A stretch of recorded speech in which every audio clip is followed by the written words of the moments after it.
আমি খুশি হইতে পারছি না, কারণ আমি আর অয়ন একসাথে জেলে ছিলাম, কিন্তু জেল গেটে আসার পরে শুনতে পেলাম যে জামিন আমারটা হয়েছে, অয়নেরটা হয়নি। খুবই দুঃখজনক।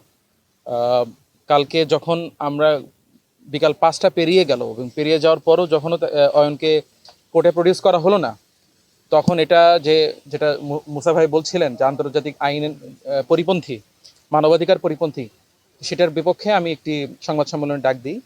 এবং ডাক দেওয়ার পরে সেখান থেকে আমি সংবাদ সম্মেলন করতে গেলে সেখান থেকে পুলিশ আমাকে অ্যারেস্ট করে।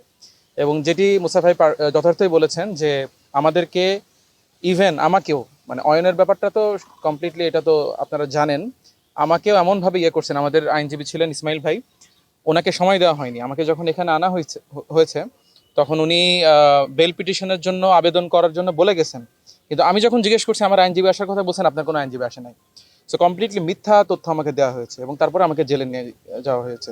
তো আমি এই যে ঘটনা, এটা তো হচ্ছে আমাদের সাথে, এটা জাস্ট বলা যেতে পারে খুব কমই হয়। তো সেখানে সাধারণ নাগরিকদের অবস্থা যে কতটা করুণ এবং তাদেরকে কতভাবে আজকে জেলের মধ্যে, জেলের কর্মকর্তা, জেল পুলিশ যারা আছে, তারাই আমাকে বলতেছে যে ভাই আপনাদের তো একটা প্রভাব আছে, নানা কারণে আপনি স্বল্প সময়ের মধ্যে বের হইতে পারতেছেন, কিন্তু অনেককে পুলিশ জাস্ট তুলে এখানে দিয়ে যায়, নিরাপরাধ মানুষ, তাদের মানে কেউ নাই, তাদেরকে এই বের করার মতো তাদের কোনো সহায়তা নাই। তো এই ব্যাপারগুলো আসলে আমরা আসলে জাতির সামনে এই জায়গাগুলো স্পষ্ট করতে চাই।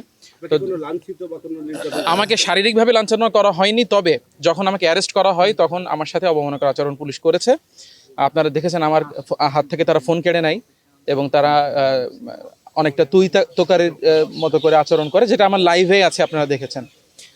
এবং লাইভটা শেষ হওয়ার পরেও কিছুটা আমাকে যখন পুলিশের গাড়িতে তুলে দেওয়া হয়, আমাকে পিছন থেকে অনেকটা মানে অবমাননাকর ভাবেই পেছন থেকে ধাক্কা দিয়ে যে ওঠ গাড়িতে ওঠ, এই টাইপের একটা ব্যবস্থা। আমি তো উঠতেছি, আমি তো কমপ্লিটলি তাদের সাথে কোঅপারেট করতেছিলাম, স্টিল কোঅপারেট করার পরেও যে এক প্রকার ফোর্স বিহেভিয়ার আমার সাথে করা হয়েছে। সো এটা অবশ্যই নিন্দাযোগ্য। আর কিছু